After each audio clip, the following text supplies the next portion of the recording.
மாணவிக்கு நேர்ந்த பாலியல் வன்கொடுமையை கண்டித்து அண்ணா பல்கலைக்கழக நுழைவாயில் முன்பு அதிமுகவினர் போராட்டத்தில் ஈடுபட்டனர்.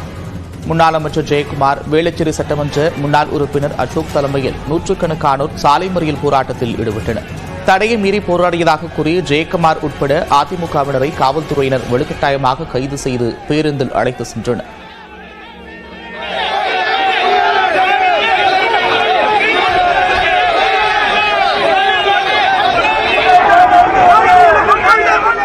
இவரோட சம்பந்தப்பட்டவங்க யார், அவர்கள் எல்லாம் கைது செய்யப்படணும். எத்தனை மாசமா தொடர்றாங்க, எத்தனை மாதமா இது போன்ற அந்த நிகழ்வுகள் இது போன்ற சம்பவம் நடக்குது. அதையெல்லாம் உடனடியாக காவல்துறை ஆய்வு செய்து சம்பந்தப்பட்ட யாராக இருந்தாலும் சரி சட்டத்தை முன்னிறுத்தி அவர்களுக்கு உரிய தண்டனை கொடுக்கிறோம். பேருந்து படிக்கட்டில் தொங்கியபடி சென்ற முன்னாள் அமைச்சர் ஜெயக்குமார் வழியிலேயே இறங்கி அண்ணா நூலகம் அருகே நடைபெற்ற அதிமுகவினரின் போராட்டத்தில் கலந்து கொண்டார்.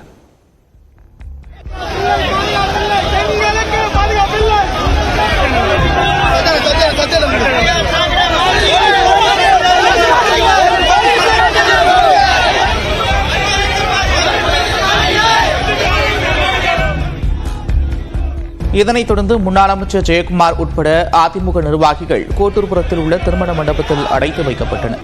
அதிமுகவினர் போராட்டத்தால் கிண்டி கோட்டூர்புரம் சாலையில் கடும் போக்குவரத்து நெரிசல் ஏற்பட்டது.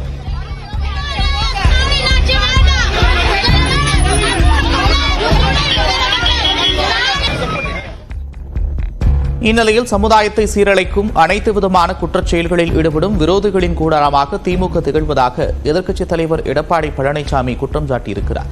இது தொடர்பாக தனது எக்ஸ் பக்கத்தில் பதிவிட்டுள்ள அவர், அண்ணா பல்கலைக்கழக மாணவியை பாலியல் வன்கொடுமை செய்த குற்றவாளி ஞானசேகரன் திமுக அமைச்சருடன் இருக்கும் புகைப்படம் சமூக வலைதளங்களில் பரவுவதாகவும் குறிப்பிட்டிருக்கிறார். தமிழ்நாட்டின் மிக முக்கிய பல்கலைக்கழகத்தில் சிசிடிவி செயல்படவில்லை என்பதை எப்படி நம்புவது என்று கேள்வி எழுப்பியுள்ள அவர், இது சர்க்கரையை எறும்பு தின்றது, சாக்குப்பையை கரையான் தின்றுவிட்டது என்று சொல்வது போலிருப்பதாகவும் விமர்சித்திருக்கிறார். பல வழக்குகளில் தொடர்புடைய ஞானசேகரன் பல்கலைக்கழக வளாகத்திற்குள் எப்படி அனுமதிக்கப்பட்டார் என்றும் எடப்பாடி பழனிசாமி வினவியிருக்கிறார். இதனிடையே தமிழகம் முழுவதும் நாளை ஆர்ப்பாட்டம் நடத்தப்படும் என்றும் அவர் தெரிவித்திருக்கிறார். இதேபோன்று பல்கலைக்கழக மாணவி பாலியல் வன்கொடுமை செய்யப்பட்டதை கண்டித்து சென்னை வள்ளுவர் கோட்டத்தில் பாஜகவினர் போராட்டத்தில் ஈடுபட்டனர். இதில் கலந்து கொண்ட பாஜக மூத்த தலைவர் தமிழிசை சவுந்தரராஜன் காவலர்களுடன் வாக்குவாதத்தில் ஈடுபட்டார். இதனைத் தொடர்ந்து பாஜகவினரை காவல்துறையினர் கைது செய்து மண்டபத்தில் அடைத்து வைத்தனர்.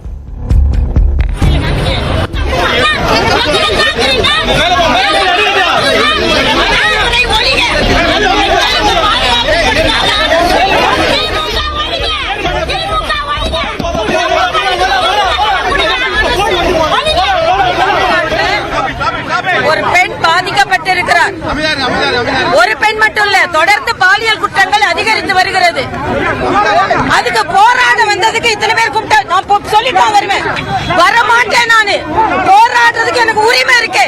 நான் வள்ளுவர் கோட்டத்தை விட்டு வரமாட்டேன். நானு போராடிட்டு தான் வருவேன். நானு அதாவது இந்த போலீஸ் அங்க ப்ரொடெக்ஷன் கொடுத்திருந்தா அந்த பொண்ணு பாதிக்கப்பட்டிருக்க மாட்டாங்கல்ல. இதே போலீஸ் இங்க இவ்வளவு பேர் கூடுறதுக்கு அங்க உள்ள பெண்களுக்கு பாதுகாப்பு கொடுத்திருக்கலாம்ல. ஆக இது என்ன அடக்குமுறையா? தீவிரவாதியா நாங்கெல்லாம்? இந்நிலையில் சென்னை அண்ணா பல்கலைக்கழக மாணவியின் தனிப்பட்ட விவரங்கள் அடங்கிய முதல் தகவல் அறிக்கையை பதிவேற்றம் செய்வதை மாநகர காவல்துறை முடக்கியிருக்கிறது. ஏற்கனவே மாணவியின் விவரங்கள் அடங்கிய முதல் தகவல் அறிக்கையை வைத்திருப்பவர்கள் அதனை பகிர்ந்தால் கடும் நடவடிக்கை எடுக்கப்படும் என்றும் சென்னை மாநகர காவல்துறை எச்சரிக்கை விடுத்திருக்கிறது. முதல் தகவல் அறிக்கையில் இடம்பெற்றுள்ள விவரங்களை சமூக வலைதளங்களில் பதிவேற்றம் செய்தாலோ வாட்ஸ்அப் குழுக்களில் பகிர்ந்தாலோ சம்பந்தப்பட்டவர்கள் மீது கடுமையான நடவடிக்கை எடுக்கப்படும் என்றும் குறிப்பிடப்பட்டுள்ளது. இந்நிலையில் பாதிக்கப்பட்ட மாணவி குறித்த விவரங்கள் அடங்கிய முதல் தகவல் அறிக்கையை வெளியே கசிய விட்டதற்கு பாஜக மாநில தலைவர் அண்ணாமலை கடும் கண்டனம் தெரிவித்திருக்கிறார். குற்றவாளி திமுகவைச் சேர்ந்தவர் என்பதால் பாதிக்கப்பட்ட மாணவி குறித்த விவரங்கள் அடங்கிய முதல் தகவல் அறிக்கையை கசியவிட்டதாக அண்ணாமலை குற்றம் சாட்டியிருக்கிறார். இது தனிமனித உரிமைகளுக்கு எதிரானது மட்டுமின்றி சட்டவிரோத செயல்பாடு என்றும் கூறியுள்ள அண்ணாமலை, இதற்கு தமிழ்நாடு முதலமைச்சர் முழு பொறுப்பேற்க வேண்டும் என்றும் குறிப்பிட்டிருக்கிறார். பாதிக்கப்பட்ட பெண்ணின் தனிப்பட்ட விவரங்களை அரசு எந்த விதத்திலும் வெளியிடவில்லை என்று சட்டத்துறை அமைச்சர் ரகுபதி தெரிவித்திருக்கிறார். நாங்கள் எதுவுமே ஐடென்டிட்டி வெளிப்படுத்தவே இல்லை. அவர் ஏதாச்சும் ரகசியமாக எதுவும் எங்கேயும் கொண்டு வந்து வச்சு காமிச்சிருக்கலாம்.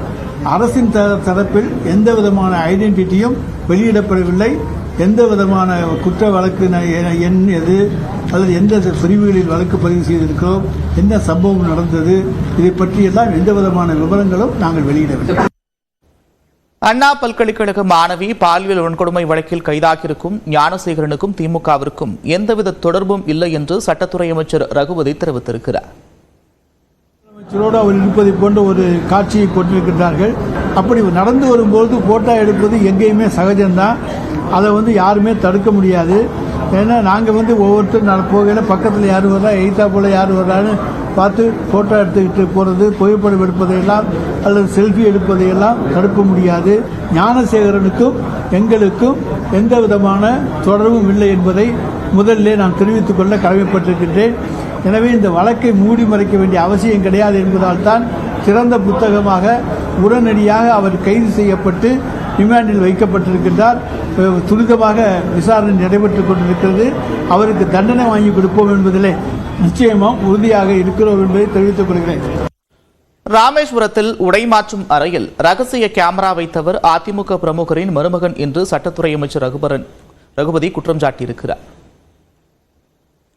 ராமேஸ்வரத்தில் அண்ணா திராவிட முன்னேற்ற கழகத்தினுடைய பிரமுகர் ராதாகிருஷ்ணன் என்பவருடைய மருமகன் ராஜேஷ் கண்ணா என்பவர் அங்கே வந்த பெண்கள் குளிக்கின்ற அறையிலே போட்டோ கேமராவை வைத்து அமேசானில் 3 கேமரா வாங்கி வச்சு 3 அறையிலையும் வச்சு போட்டோ எடுத்து அதை அந்த காட்சிகளை எல்லாம் வியாபாரப்படுத்தினாரா, வெளிப்படுத்தினாரா, மிரட்டினாரா என்பதெல்லாம் விசாரணையில் தெரியும்.